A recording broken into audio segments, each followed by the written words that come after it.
Glória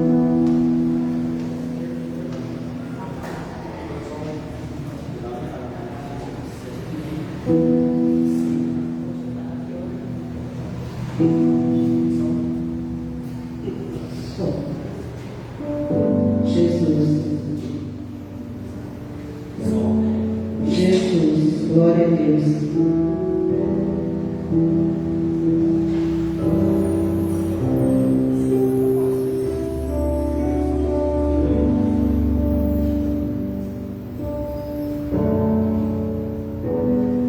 Glória a Deus. Boa noite. Vamos colocar o pé na presença do Senhor, amém? Eu creio que o Senhor está aqui nessa noite para abençoar a nossa vida. Hoje, quarta-feira, onde buscamos pela nossa casa, pela nossa família. A palavra de Deus diz, né? Crê no Senhor Jesus, será salvo tu e a tua casa. Então, creia no Senhor Jesus. E Ele está aqui nessa noite para ouvir a tua oração. Assim como o salmista Davi diz, com a minha voz, eu clamei ao Senhor e Ele me ouviu. É com a tua voz que você vai clamar ao Senhor e Ele vai te ouvir em nome de Jesus. Amém? Coloca a tua mão sobre o teu coração, fecha os teus olhos. Nosso Deus e amado Pai, aqui, Senhor, nós nos colocamos diante da tua presença nessa noite. Noite, meu Deus, que o Senhor preparou para que possamos estar aqui, engrandecendo o teu santo nome, buscando, meu Deus, a tua face, porque, Pai, só em ti que nós encontramos a força para vencer, para conquistar tudo aquilo que o Senhor tem preparado para a nossa vida, porque o Senhor, meu Deus, já nos abençoou com todas as bênçãos espirituais, e é por isso que nós estamos aqui nesta noite para clamar ao Senhor, como o Senhor diz, clama a mim, responder-te-ei, anunciar-te-ei coisas grandes e firmes que ainda não sabem. Oh Deus, eu creio que o Senhor nesta noite há de revelar a tua palavra aos teus filhos, aqueles que vêm até o Senhor, como o Senhor disse, que aquele que vem até o Senhor, de maneira alguma o Senhor lança fora. Então venha nessa noite, meu Deus, responder a oração deste homem, responder, meu Deus, a oração desta mulher, como o Senhor disse, o meu povo que se chama pelo meu nome, se humilharmos e orar, se converter dos seus maus caminhos, aí o meu ouvido está atento à oração que se fizer neste lugar. Então eu te peço nesta noite, escuta, meu Deus, o clamor do teu povo, da tua igreja, ouça, meu Deus, porque eu sei que o Senhor não está com o ouvido surdo, meu Pai, para não ouvir as nossas orações, mas o Senhor diz que as iniquidades faz divisão entre nós e o Senhor. Então eu te peço nessa noite, vai arrancando, vai tirando, Deus, toda incredulidade, para que essa pessoa possa ver verdadeiramente a tua grandeza, o mover do teu Espírito Santo. E nós sabemos, ó Pai, que tu és maravilhoso, tu és o nosso conselheiro, tu és aquele que nos ajuda nos momentos de luta, nos momentos de aflições, como o Senhor diz na tua palavra, que muitas são as aflições do justo, mas o Senhor os livra de todas as aflições. Então não sei, meu Deus, o que essa pessoa passou e está passando dentro dos seus lares, mas eu creio em nome de Jesus que hoje é a noite do milagre, hoje é a noite da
meu coração. Ele é Deus de maravilha. Ele é Deus que cumpre o impossível na vida daqueles que creem. Então, se você crer, você vai ver o quê? A glória de Deus na tua vida. Ele te chamou porque Ele tem um propósito. Amém? Diga glória a Deus. Amém, irmãos? Ele te chamou porque Ele tem um plano na tua vida e Ele quer cumprir o plano dele na tua vida. Mas para isso você precisa obedecer o Senhor. Ele dá uma ordem. Que ordem é essa? Que nós venha obedecer. Obedecer a quem? Igreja? Não. A palavra dele. Aquilo que Ele falou. E como Ele falou com Abraão, Ele disse para Abraão: Abraão, sai da tua terra, do meio da tua parentela e vai para uma terra que eu te mostrarei. Então o Senhor que vai te mostrar. Ele vai revelar a palavra ao teu coração nessa noite. E aquilo que o Senhor falar ao teu coração, faça conforme Ele diz. Amém? O Noé só pôde ter a salvação da família dele também, porque ele obedeceu ao Senhor. Ele creu na palavra de Deus. E a Bíblia diz, irmão, que a palavra de Deus, ela é viva, ela é eficaz. E Deus, Ele vela sobre a palavra dele para cumprir. Então aquilo que Ele falou, Ele vai cumprir. Se Ele diz que é tu e a tua casa, é tu e a tua casa. Será salvo. Amém? Assim como Ele disse para Zaqueu, hoje chegou o dia da tua salvação. A salvação chegou até a tua casa. Então é hoje o dia do teu milagre, é hoje o dia da tua vitória. Se você crer, você vai ver a glória de Deus na tua vida, em nome de Jesus. Amém? Agora chega o momento de nós ouvir a palavra do Senhor. Coloca a tua mão no teu coração, fecha teus olhos, ouve, querido Deus, e abre do Pai. Assim, meu Deus, como o Senhor fez na vida de Zaqueu. Ele ali, Deus, ele tinha ouvido falar do Senhor, tinha ouvido falar do Senhor, meu Senhor salvava, meu Senhor curava. Quantos de nós também, meu Deus, que um dia ouvimos falar do Senhor, e aí colocamos no nosso coração: eu quero conhecer o Senhor. Assim como Zaqueu, ele diz: eu quero ver o Senhor. E ali, como ele era pequeno, ele estatura, mas ele colocou no coração: se eu subir sobre aquela árvore, eu vou conseguir Jesus. Ah, meu irmão, aquilo que você pedir no seu coração, basta você ter. Como o Senhor Jesus, quando ele chegou, ele passou naquele lugar, e ele disse para Zaqueu: Zaqueu, desça, porque hoje eu vou pousar na tua casa. O milagre que Zaqueu esperava era somente de ver Jesus, mas o milagre foi maior. Ele viu Zaqueu. Talvez você nessa noite está buscando por um ente querido seu que está nas drogas, está nos vícios, mas Deus quer muito mais para aquela pessoa. Deus quer entregar a salvação para aquela pessoa. Oh, mas para isso nós temos que ver. Se nós cremos, nós vamos ver a glória do Senhor na nossa vida. Oh, Pai, é por isso que nós te louvamos nessa noite. Aleluia. Como Zaqueu, eu quero subir o mais alto que eu puder, só pra te ver e olhar para ti, Chamar a sua atenção. e chamar sua atenção para mim. Eu preciso de ti, Senhor. Diga para ele: eu preciso de ti, ó Pai. Ele é o Eu preciso de ti, ó Pai. sou pequeno demais. Sou pequeno demais. Me dá a sua paz.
ensina em santidade. Quero amar somente a ti, porque o Senhor é meu bem maior. Faz um milagre. Pai, estamos aqui na tua casa, crendo na tua habilidade de salvar, de curar, de transformar. Pois o Senhor é quem disse na salva em tua casa. E a casa do Senhor é onde nós precisamos habitar todos os dias, conforme diz em Salmos 23, como também outros salmos que diz que uma coisa pedida buscarei, que possa habitar todos os dias na casa do Senhor, na presença do Senhor, na moradia, na palavra, na essência, sempre crendo, Deus, que o Senhor é aquele que sempre cumpre o que sai dos teus lábios, e é por meio da tua palavra que nós vamos viver, é por meio da tua palavra que nós vamos usufruir, e simplesmente crescer em toda a boa obra que o Senhor nos tem dado, e isso para a tua glória, em nome de Jesus, e digam graças a Deus. Dê para ele uma linha de força, salve a palmas. Graças a Deus. Você pode sentar. Jesus, boa noite a todos. Graças a Deus. Ainda bem que arrumaram, hein? Parabéns, tá? Beleza. Graças a Deus, né? Hoje, quarta-feira, nós tratamos da nossa família e sempre dando a Ele a oportunidade de ser Deus em nossas vidas, fazendo aquilo que só Ele pode fazer. Sempre levando em consideração que eu vivo dizendo que é tu e tua casa. Então Deus pode atingir qualquer um da nossa família, mas Ele precisa contar com aquele que é responsável para isso. Eu quero falar hoje sobre um assunto que está lá no Velho Testamento, o livro Provérbios, o capítulo 12, versículo 24. Provérbios 12, 24. A som de lata, filho. Quando é som de lata, o que que faz? Já ensinei 1 milhão de vezes. Provérbios 24, o capítulo, o capítulo é 12, o versículo 24. Aqui existe uma sequência que no Novo Testamento ele fala sobre isso. E eu quero que você siga justamente esse Novo Testamento para que você entenda que tem coisas, segundo diz os teólogos, tem coisa que fala no Velho e no Novo. As coisas que falam no Velho e no Novo é sinal que são coisas perpétuas, que não pode ser alterada. Tem coisas que foram faladas no Velho Testamento, mas no Novo não. Por quê? Porque são regras que eram para aquela época, para aquele povo que vivia no deserto, ou o povo judaico, e nós somos o povo gentil, conforme diz o apóstolo Paulo. E é importante você entender isso, mas esta regra aqui, ela é perpétua, ela é contínua. E isso, inclusive, mostra, sabe o quê? A sua espiritualidade. Como é que você vai descobrir se você está lidando com uma pessoa espiritual? Uma pessoa que realmente assim acordou para a vida e vive no mundo espiritual. A resposta está aqui. Em Provérbios 12, o capítulo, o versículo 24, diz: a mão dos diligentes dominará, mas os enganadores serão tributários. Tem tradução que fala: os enganadores serão forçados a trabalhos pesados. Às vezes você está num trabalho e está pesado, está difícil. Mas você já ouviu aquele ditado que diz que tem gente que procura sarna para se coçar? E, infelizmente, muitos de nós cometemos esse erro. Nós temos atitudes, comportamentos que vai levar a gente a ter problema, ou que vai trazer problema para a nossa cabeça. E aí, então, muitas das vezes, nós estamos querendo agora culpar o diabo. Mas ele não pode ser culpado pela nossa rebeldia ou pela nossa desobediência. Inclusive no Velho Testamento tem a história de Saul, que eu vivo falando aqui. A Bíblia não fala antes, que interessante que você precisa aprender. Na primeira vez que o Saul desobedeceu o Samuel e cumpriu e fez um sacrifício que ele não devia fazer, a Bíblia não fala nada de espírito mau. Repare, não diz lá: e vem um espírito atormentador, um espírito mau da parte do Senhor e atormentou Saul. Não diz isso.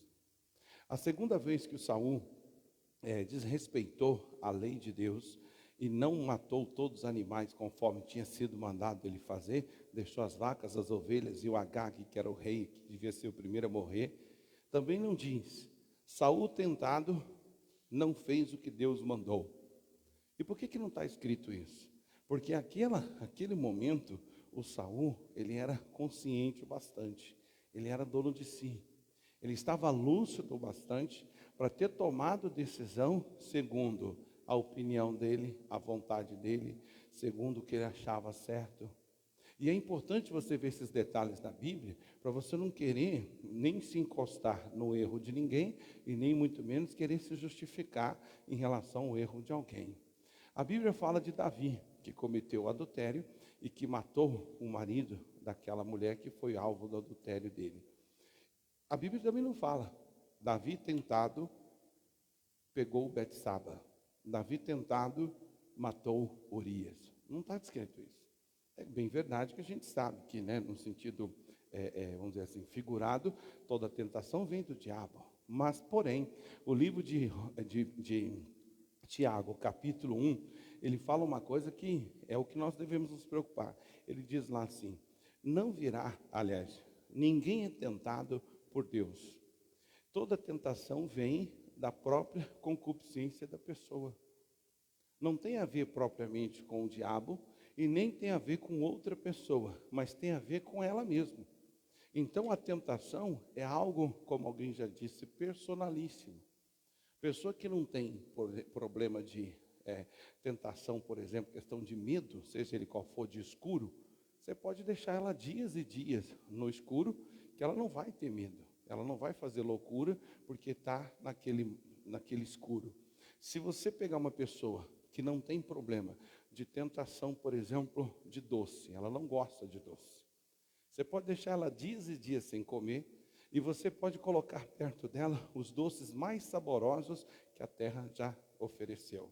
Pode ser de qualquer marca, pode ser de marcas famosas aí, de que fazem chocolate, que fazem doce, bolo e tal. Pode contratar um maior bolista aí na face da terra, o confeiteiro, manda ele fazer lá o sonho mais agradável que o paladar humano possa degustar. Põe perto de uma pessoa que por si próprio ela não gosta de doce. Aquilo não faz nem cócega. Assim também pega na mesma situação uma pessoa que, ao contrário, ela não gosta de salgado. Ela não tem nenhum prazer nisso. Conheço várias pessoas, no passar do tempo aí a gente vai conhecendo, que ela não gosta, ela não tem o menor prazer, já até tentou comer, mas não gosta. Então, pega lá salgados dos mais sofisticados, dos mais saborosos que a terra já ofereceu, coloca perto dela. E deixa ela com fome, inclusive, e põe perto dela. Se ela for uma pessoa, de fato, decidida a não se satisfazer com aquela coisa, ela não gosta daquilo, ela não vai se entregar àquela tentação. E assim, o diabo tem a responsabilidade de tentar ou aprimorar a tentação, vamos dizer assim, para aquela pessoa que já tem uma quedinha para o negócio. Então a tentação, quando Deus permitiu que ela viesse e permitiu que o homem fosse tentado, era a intenção de Deus o seguinte: mostrar para nós o que há de errado em nós, para que a gente identifique aquilo e tire aquilo da nossa vida. Mas infelizmente alguns acham que a tentação faz dele uma pessoa pecadora. Não, você pode ser tentado como for. Você não tem culpa alguma se você não aceitar a tentação, não acreditar e não praticar. Agora, cabe a você naquele momento entender: por que eu estou com essa tentação? Por que isso está dentro de mim? Por que isso acontece? Eu me lembro o caso de uma mulher já falecida. Ela apareceu na igreja, estava com um problema conjugal. E aí contou a história dela tal, e contou também a situação de uma irmã, que eu nem sei se está viva, porque ela morreu, mas a irmã não sei. Enfim, ela tinha uma irmã que tinha um problema sério de esquizofrenia, uma loucura mesmo, aquela coisa bem terrível, vivia na rua tal. Ela contou lá a história. E ela então pediu oração. E ela tinha todas as características, você olhava para ela assim, ela parecia crente dessas igrejas mais tradicional, cabelo, né, coque, né, que fala, aquele coque, vestida, saia, tudo certinho ali. Se olhava, você falava que ela era de igreja tradicional. E até eu fui meio desacreditado. E eu então pus a mão na cabeça, fui fazer oração. Quando eu comecei a falar, blum, manifestou o demônio. Até eu assustei na hora. Aí o demônio contou um monte de coisa, um monte de situação. E uma coisa que ela não falou, que o próprio demônio disse, falou assim, ó, ela está casada porque o marido dela ama muito ela. E aí ele contou a história. Ela tinha falado, mas não com essas palavras. Ela tinha um trauma de infância, de uma tentativa de estupro de um parente dela. E ele era, na verdade, era um parente dela. E ele tentou estuprá-la. E ele tinha a mesma idade do pai, tinha até a consideração como se fosse pai, e aquilo ficou nela. E aquilo registrou nela de tal maneira que depois, mais à frente, quando ela conheceu o marido e começou a ter uma vida de intimidade com o marido, constantemente ela tinha uns ataques, uns surtos assim, que ela chegava ao ponto, já chegou ao ponto de algumas vezes jogar ele do chão, literalmente. Quando eles estavam lá, nos preliminares, vamos dizer assim, ou quando tentava alguma coisa, ela jogava ele no chão. E houve ocasião que ela não só fez isso, mas correu várias vezes, nua, dentro do quarto. Parecia uma maluca, uma doida. E aí, nesse dia que eu orei por ela, ela então abriu o jogo. Falou, pastor, é que às vezes, quando a gente está indo lá para as nossas intimidades, muitas das vezes eu fecho o olho e eu fico ali muito tensa, porque isso é muito difícil para mim. Eu falei, por que é difícil? Ela contou a história. Por causa de um trauma de 9 anos de idade. Ela estava na igreja já há algum tempo, apesar de ainda não estar liberta, mas já estava na igreja.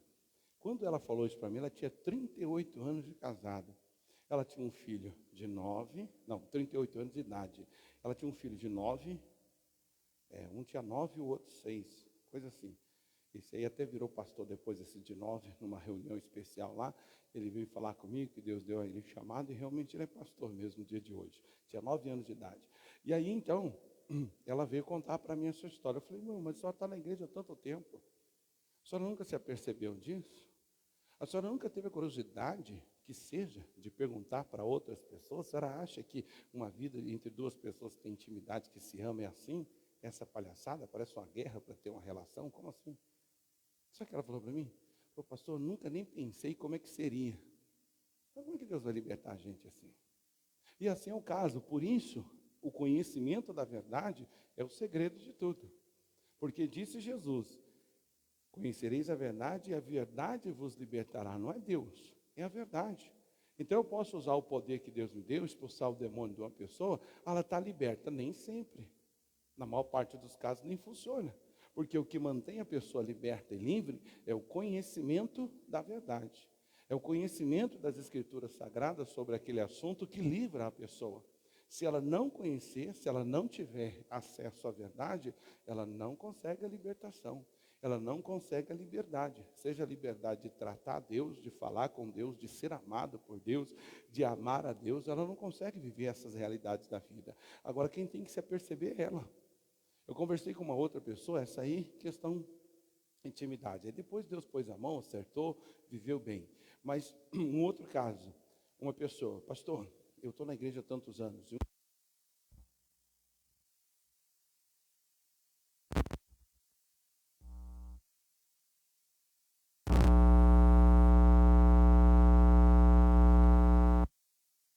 Uma obra contrária. Ela disse, pastor, como vivem falando por aí que para servir a Deus é difícil, carregar cruz e tal, aquela coisa toda. Então na minha cabeça era normal sentir isso. Era normal eu sentir rejeitada por Deus, porque eu tinha que lutar mais, que eu tinha que ir mais à frente, tal. Quer dizer, são pessoas que mostram na prática que ela não tem essa regra. Qual? Essa aqui, ó. A mão aqui quer dizer domínio, quer dizer autoridade, quer dizer atitude, quer dizer comportamento. Não serve. Também representa domínio. A mão dos diligentes dominará. Irmão, se você não tiver diligência,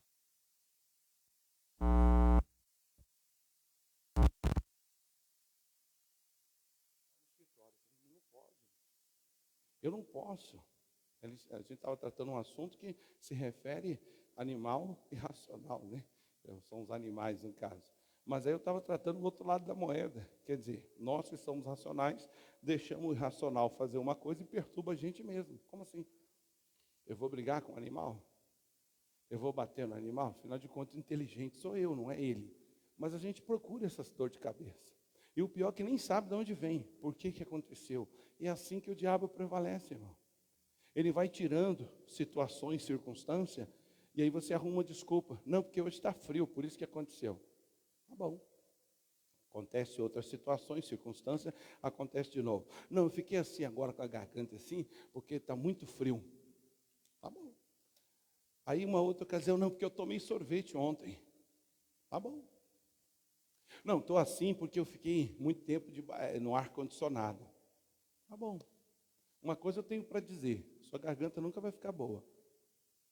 Você não tem diligência, você não apercebeu que várias são as circunstâncias e situações para manter você doente daquele jeito. Enquanto você não se ligar, como diz aí fora o dito popular, o diabo vai ficar sempre assim, esfregando a mão quando te vê. Porque ele sabe que você é do tipo que não presta atenção. Você não consegue enxergar. Um dia me perguntaram uma coisa sobre uma devida atitude que eu tenho muitas das vezes. Eu li num livro falando que você aprende um assunto 70%, de 70% a 80%, depende da capacidade de armazenamento da pessoa. Você aprende um assunto de 70% a 80% se você ler aquele livro ou repetir aquela coisa pelo menos 17 vezes. E para muitos, passa o olho assim em cima, vai embora, nem volta mais. Por isso que a Bíblia fala, não tem passagem na Bíblia, quando a Bíblia diz, procurai no livro e lede, não é ler. Ler se lê jornal, se lê um livro, se lê uma notícia, se lê uma placa de trânsito. Na Bíblia, medita-se. Coloca-se ali os pensamentos e concentra-se naquilo que está lendo, cada palavra que seja, porque é esta palavra que vai te remeter a outras e assim você vai formando um raciocínio. É assim que funciona.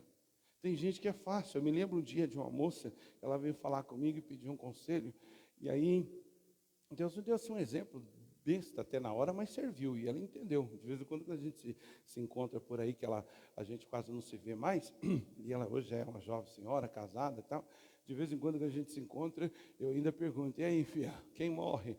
A formiga ou o tamanduá? E aí ela disse, a formiga, pastor, não esqueci disso. E ela chegou para mim, contou uma história e tal, e aí na hora eu perguntei para ela, veio assim na cabeça assim, uma ideia. Falei, Karina, deixa eu te fazer uma pergunta. Se você descobrir na sua casa um buraco no quintal de casa e não estava lá, apareceu, isso vai te chamar a atenção? Vai. Certeza? Certeza. E o que você vai fazer? Eu vou querer descobrir qual o problema do buraco, por que ele está lá agora. Aí vamos dizer que você coloca uma câmera de vigilância e aí você deixa gravando. E de repente, um dado momento, você vai ver as filmagens e você vê um tamanduá, bandeira, daquele bem bonitão, grandão, ele entrando e indo lá no buraco. E fica ali um tempão. O que isso significa? Significa que foi ele que fez o buraco. Sim. Se ele fez o buraco, ele estava atrás do quê? Tatu? Não. O que tamanduá come, filha? Formiga. Ah, legal. Deixa eu te fazer uma outra pergunta. Se você colocar uma armadilha, prender esse tamanduá, garante a solução do problema? Não. Mas por que não?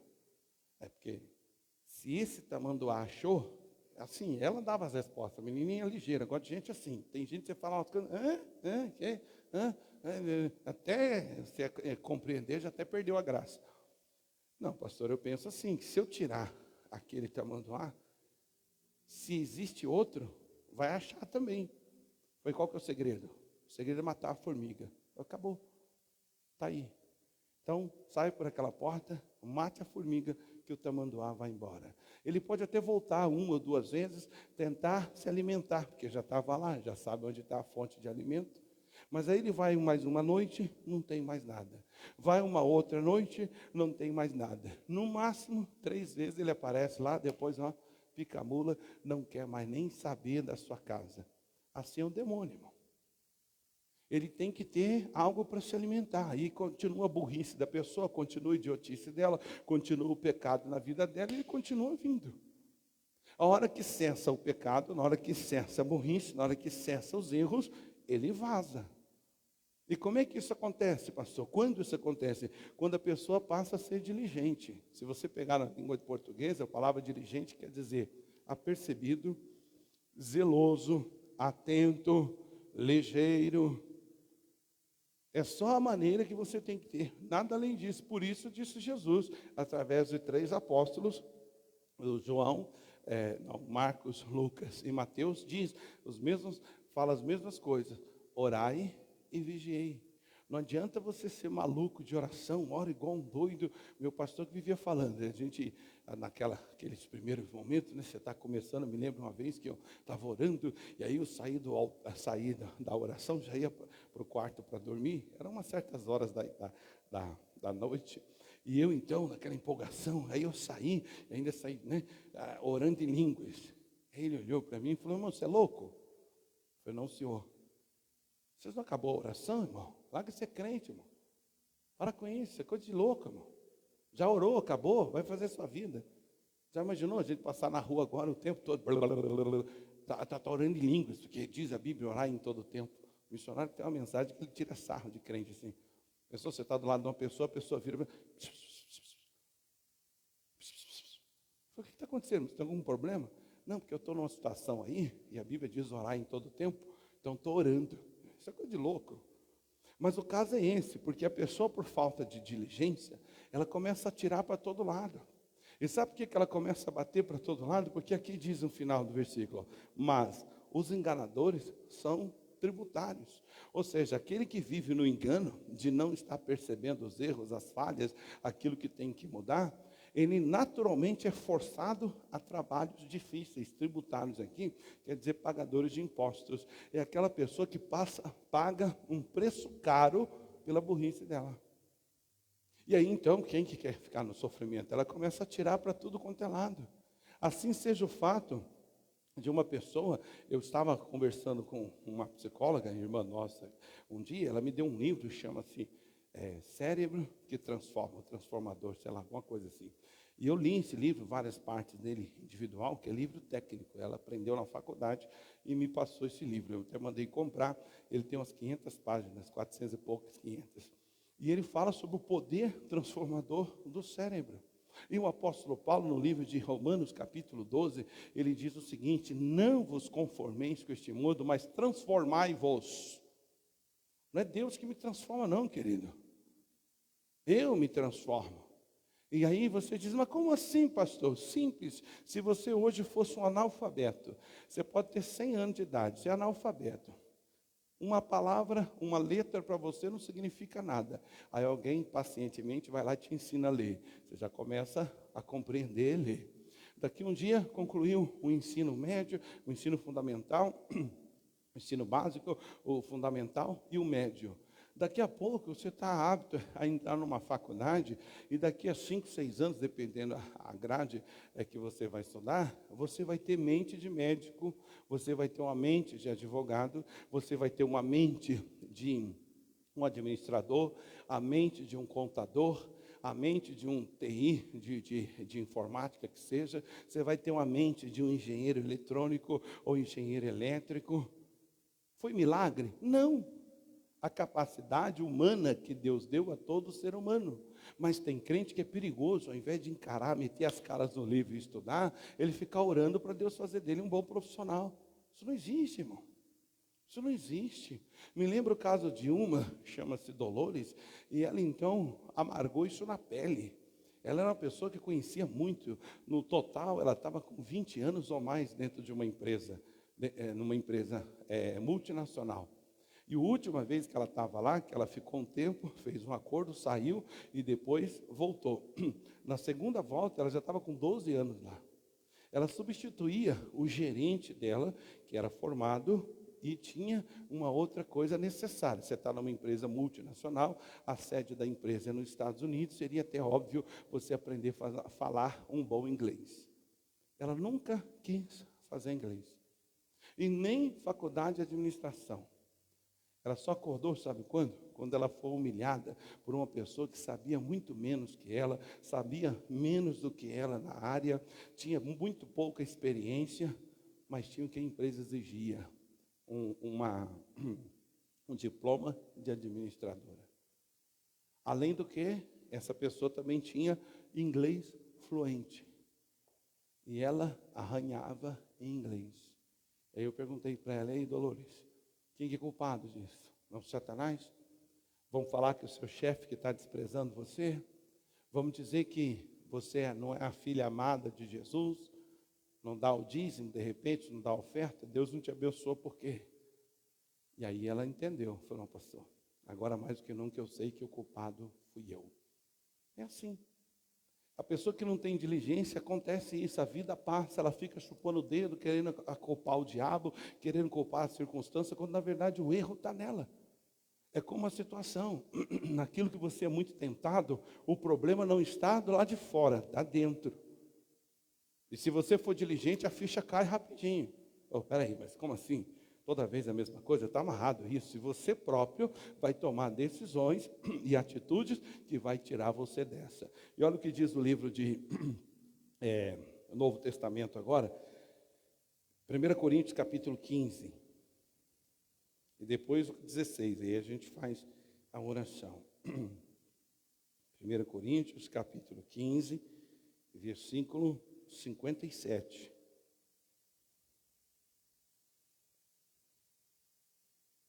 A sequência aqui é a mesma. Dá para entender a mesma coisa.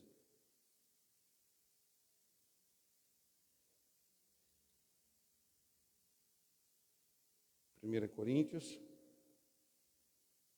capítulo 15, versículo 57. Ele diz assim: mas graças a Deus que nos dá vitória por nosso Senhor Jesus Cristo. Então veja que eu tenho vitória sobre tudo. Vitória sobre a doença, vitória sobre o problema conjugal, vitória sobre um problema familiar, vitória sobre todas as situações espirituais, graças a Deus que nos dá. Aqui poderia ser traduzido até assim, ó: graças a Deus que nos deu vitória por Jesus Cristo. A partir do momento que Jesus venceu lá na cruz, temos vitória sobre todos os problemas. Agora você tem que saber qual é o seu inimigo. E aí ele conclui, versículo 58. Portanto, amados irmãos, sedes firmes e constantes. Uma das maiores pedras de tropeço na vida do cristão: falta de ser firme na hora da tentação. Por isso o apóstolo Paulo diz: no demais, irmãos, fortalecei-vos no Senhor e na força do seu poder, para que possais resistir ao dia mau e às astutas ciladas do diabo. Aí ele diz assim: e depois de haver desfeito tudo, ficais firmes. Um dia eu falei isso para uma pessoa que ela chorou muito na minha frente, que até eu me assustei. Ela tentando me convencer de que ela tinha passado firme por uma situação, que ela tinha vencido uma batalha. E eu então, em conversa, levei ela a entender o seguinte: quando é que eu sei que você passou pelo vale da sombra da morte e venceu? Quando você é o mesmo de antes da batalha. E essa irmã dizia que tinha vencido, mas ela não era mais a obreira de antes. Ela não vinha mais à igreja como antes. Ela não tinha mais o zelo que tinha antes. Ela não tinha mais o temor que tinha antes. Ela não tinha mais a dedicação que tinha antes. Ou seja, aquele sacode que ela levou da vida e do Satanás abalou ela. Ela até passou, mas ficou defeituosa. Ela não era mais firme. E por isso que o Paulo disse: revesti-vos para depois de haver desfeito tudo, possais estar firmes. Você só venceu de verdade se você passou o teste e continuou firme. Você não afrouxou.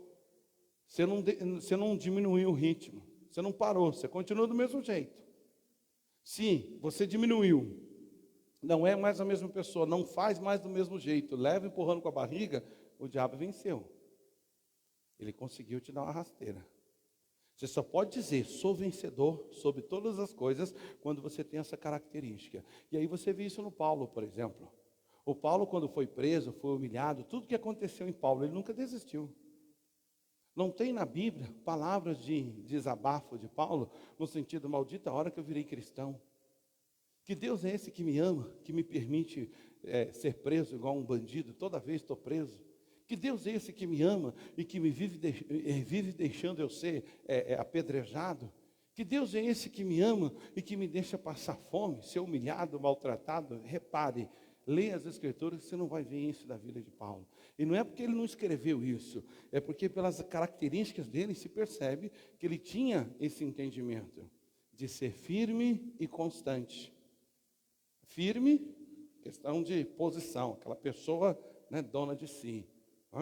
E constante é a pessoa que não para, pessoa que não perde o ritmo, pessoa que não volta atrás. E aí ele continua: portanto, amados irmãos, sedes firmes e constantes, sempre abundantes na obra do Senhor, sabendo que o vosso trabalho não é vão no Senhor. Ou seja, se eu tenho realmente a maturidade para entender isso, eu sei que tudo que eu vier fazer eu vou ser recompensado. Mas sei também que tudo que eu não vier fazer, não tem recompensa a receber. Então, quando a pessoa entende isso, ela é firme e constante na obra do Senhor. Ela não vacila, ela não para.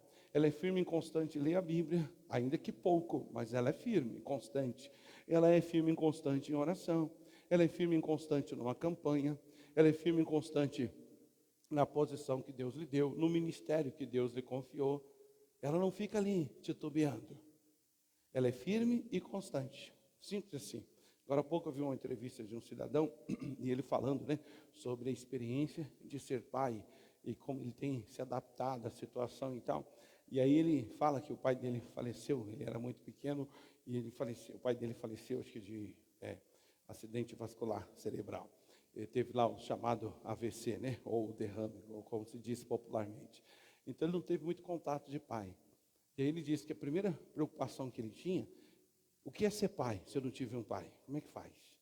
Mas aí veio a criança, e aí vem a natureza, e aí vem a própria estrutura humana que Deus criou o homem e a mulher. Mas ele, falando, né, a criança tem meses, e ele dizendo, olha, eu faço coisas que eu jamais imaginei ser capaz de fazer. E aí o outro perguntou, mas o que você atribui isso? Ele disse, eu creio que é parte da natureza, de eu sempre querer saber o que era um pai, e sempre ter falado para mim, que o que eu não tive, eu ia dar para o meu filho. Ele está certo. Se a alma dele, a mente dele é predisposta para ser um bom pai, é natural que observando alguém, ele capta. Seja lendo um livro falando sobre características que favorecem o lado paterno. Ele lê e come aquilo e aquilo ele absorve. Mas porque está nele a disposição. Ele sempre almejou ser um bom pai. Ele tem isso dentro dele. Então, naturalmente, tudo que se envolve falando sobre pai, ele capta rapidamente. Isso é ser diligente.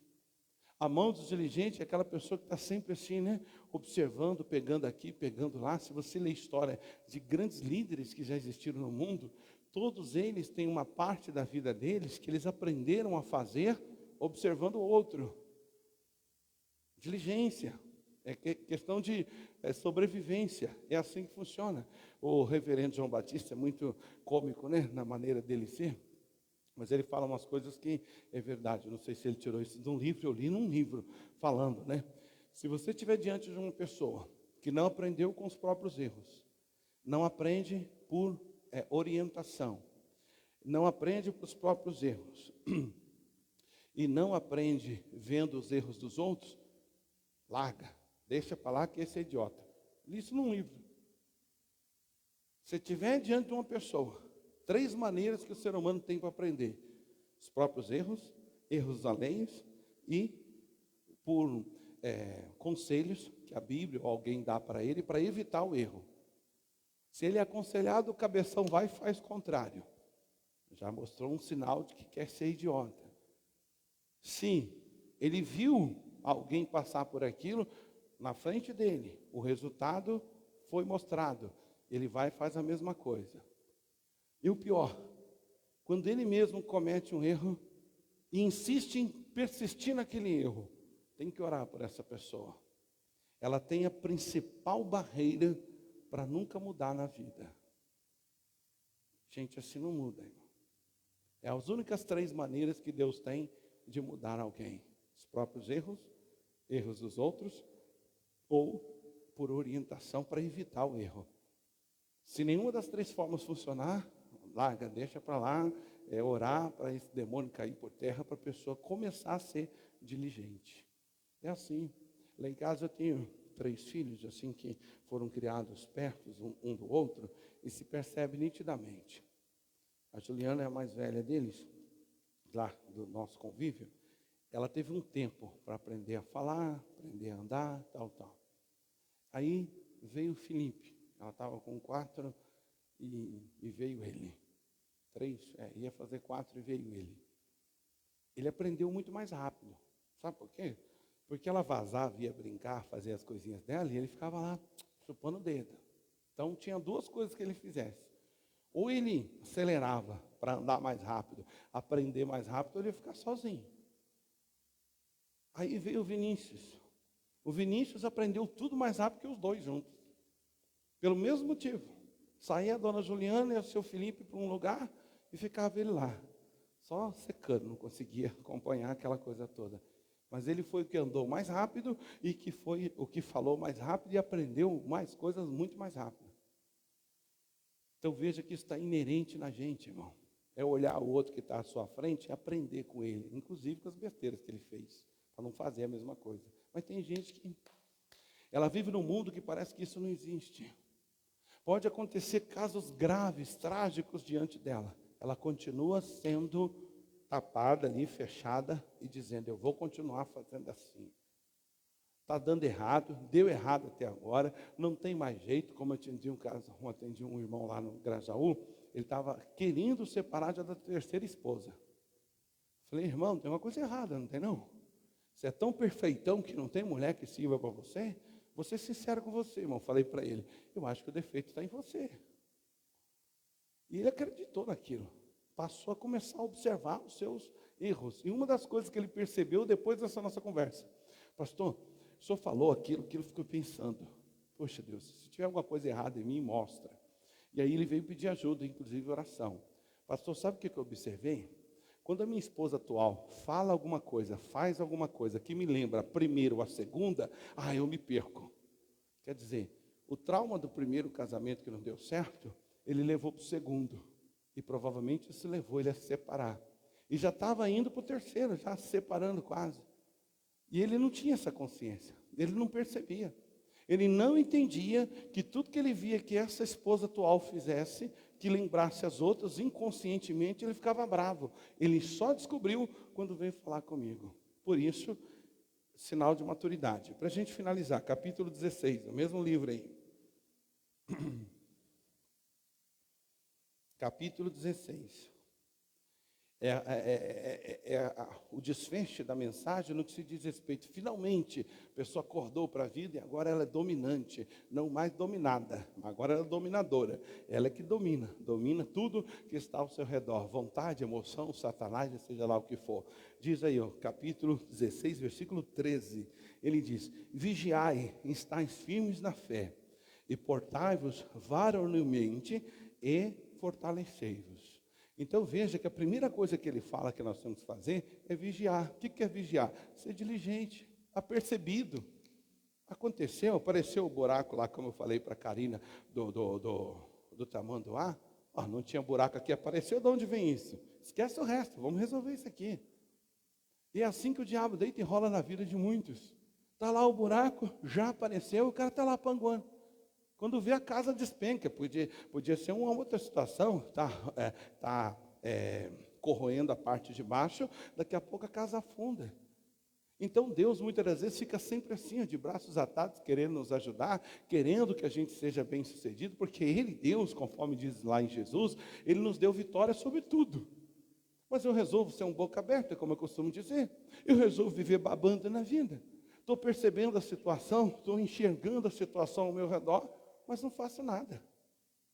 Ou eu sou cego, ou eu não tenho diligência, ou eu sou estúpido, eu gosto de sofrer. Eu tenho que entender isso, eu tenho que compreender essa situação. Por isso, resumindo, conhecereis a verdade, não é a palavra, aliás, não é Deus, é a verdade. Pastor, mas Jesus é a verdade. Sim, Jesus é a verdade, Jesus é a palavra de Deus encarnado. Ele vem em forma de homem. Mas, quando ele diz lá, conhecereis a verdade, ele não está falando sobre ele em si, mas a verdade sobre aquilo que eles acreditavam. A verdade sobre aquilo que se acredita. É só isso. É assim que você precisa entender. Conhecereis a verdade e ela vos libertará. Não é Deus, é a verdade. Ah, mas a Bíblia diz que Deus é libertador. Sim, Ele é libertador, mas Ele só te mantém livre pela verdade. Tem que ler a Bíblia. E quando aprende isso, você aprende também a vigiar. Falou, mas ultimamente eu estou assim meio irritado com tudo, está acontecendo isso, acontecendo aquilo, acordou todo dia melancólico, ó dia, ó vida, como assim? E aí, sendo mulher, já vai vigiar. Fala, será que é porque eu estou nos meus dias?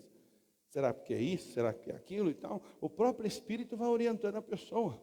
Mas pode vir a ser uma seta do capeta, de uma chateação que aconteceu, uma coisa assim, e que na hora ela aceitou na mente, no coração, e aquilo está corroendo dentro dela.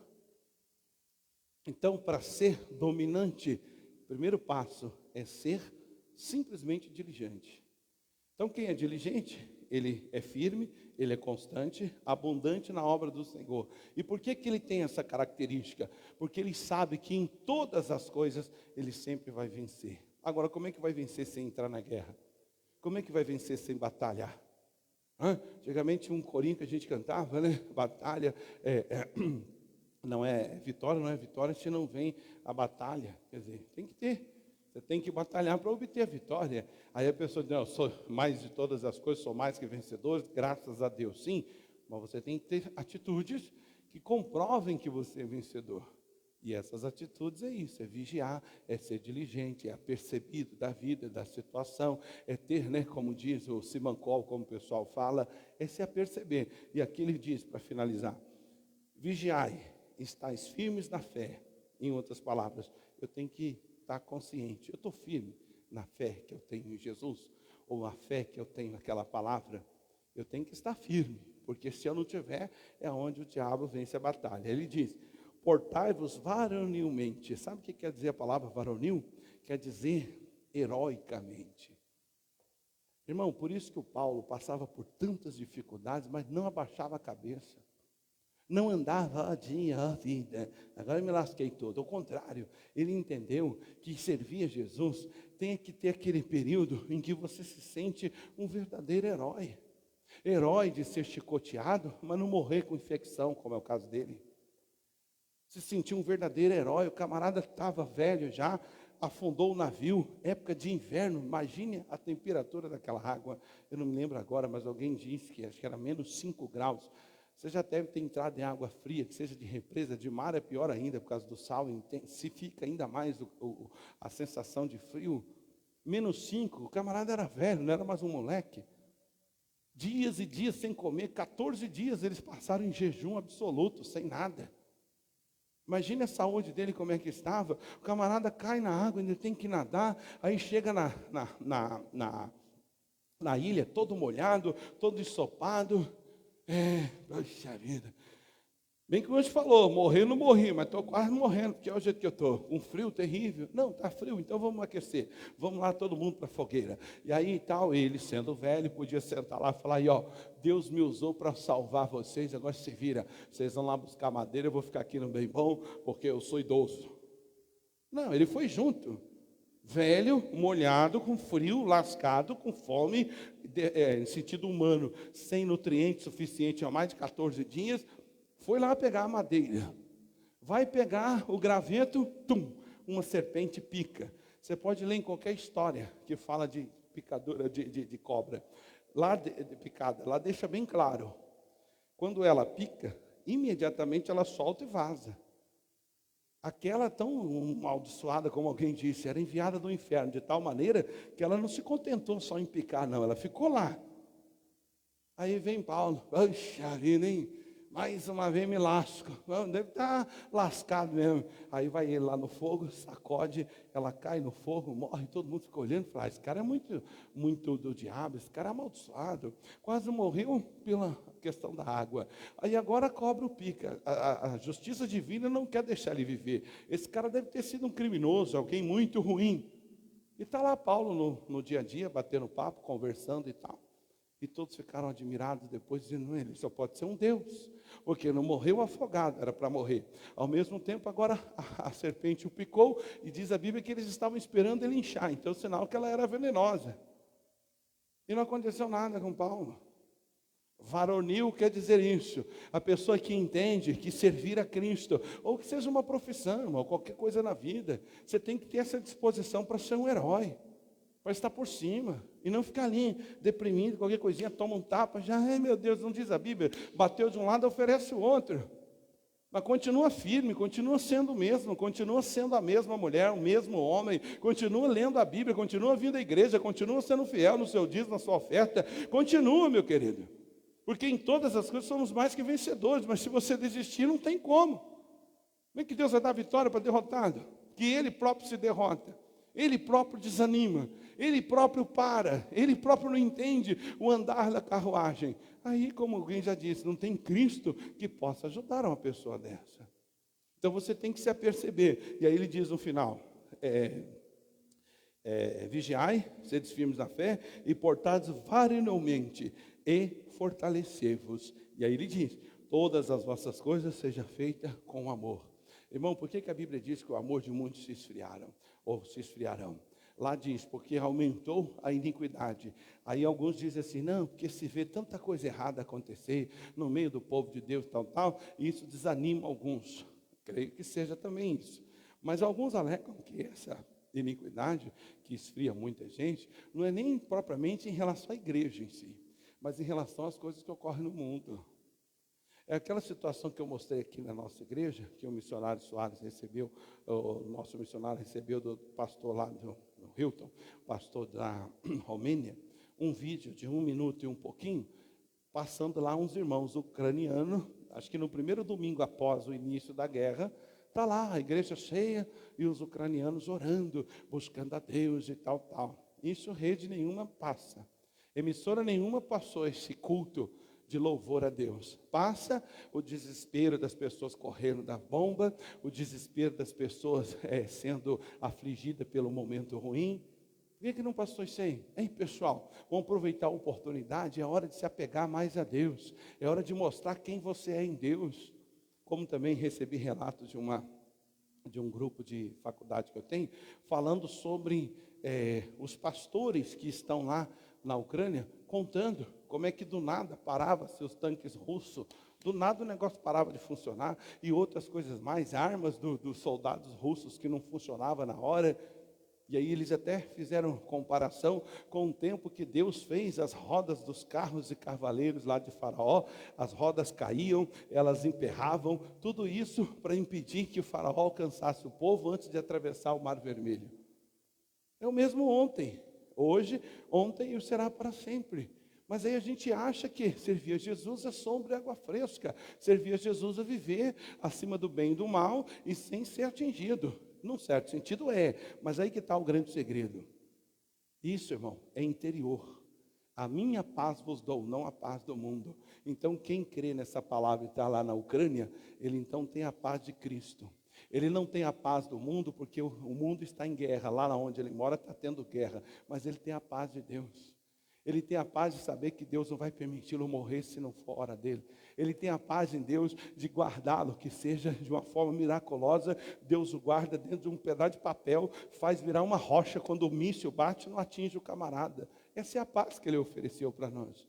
Então é começar a olhar para dentro de si e ser diligente. Mas por que está assim? Por que está acontecendo isso? Por que eu estou pensando assim? Por que essa atitude? Por que eu falei isso? Por que eu agi dessa maneira? Aí sim, você vai crescer e crescer em Cristo Jesus. Essa é a regra. E é assim que você vai levar salvação a todos da sua casa.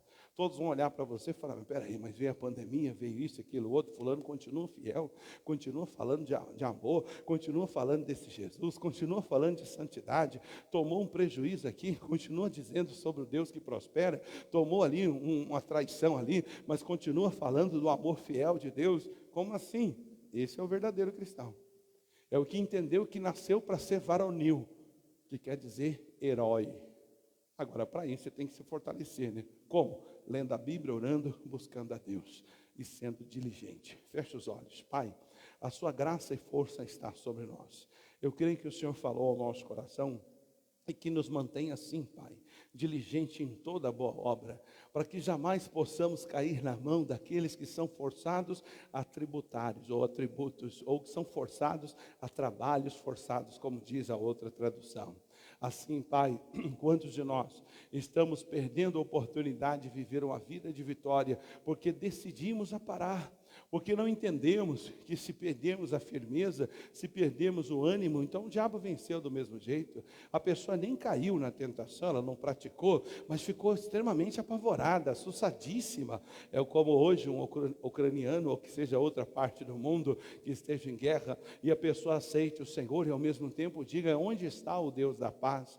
O Deus que faz isso e aquilo outro. E o Senhor ia dizer: eu estou aqui junto de ti, eu estou aqui para te proteger, para fazer as balas se desviarem, se necessário for. Eu estou aqui para garantir sua alimentação, para garantir sua água, garantir seu sustento. E essa paz, meu Deus, que nós precisamos ter dentro de nós, a paz que o Senhor dá, a paz de entender que o Senhor é aquele que tirou os pecados. Então o pecado não pode mais ser razão da nossa destruição se nós não vivemos nele. Ao mesmo tempo, Pai, precisamos crer que o castigo que nos traz a paz estava sobre ti, e pelas suas pisaduras nós fomos sarados. O Senhor levou as enfermidades, levou as nossas doenças, levou os nossos erros e falhas, e a graça do Senhor é o que nos basta, e assim vamos viver rica e abundantemente, em nome de Jesus. Pai, crendo nisso, eu uso o seu poder, amarro e paraliso toda a obra do inferno. Não pode mais continuar, Satanás. Você é mentiroso e caiu por terra no dia de hoje, nesta hora. Você está repreendido e amaldiçoado. Leve o seu vício, a sua dor, seu engano, a sua mentira, o seu pecado e tudo quanto você tem colocado na vida dessas pessoas, em nome de Jesus. Pai, que a tua graça esteja sobre nós e que com ela venhamos vencer, porque pela graça somos salvos mediante a fé. Assim seja, em nome de Jesus. E digam graças a Deus. Dê para ele uma linda e forte salva de palmas.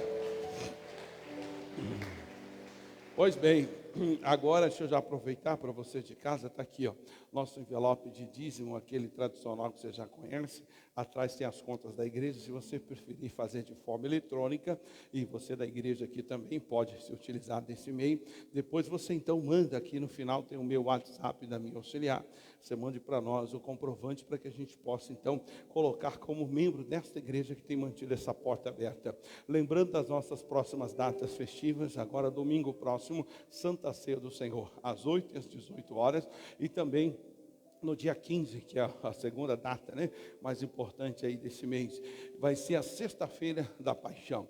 Ali tem uns elementos que estão sendo consagrados desde o dia 6 de março, abençoado para que seja realmente o pão que vem do céu, que é Jesus.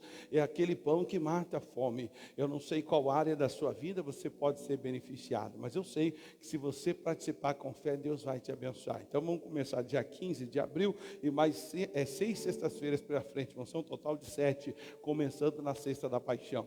E você é o meu convidado em nome de Jesus. Toda sexta-feira eu vou entregar esse pão.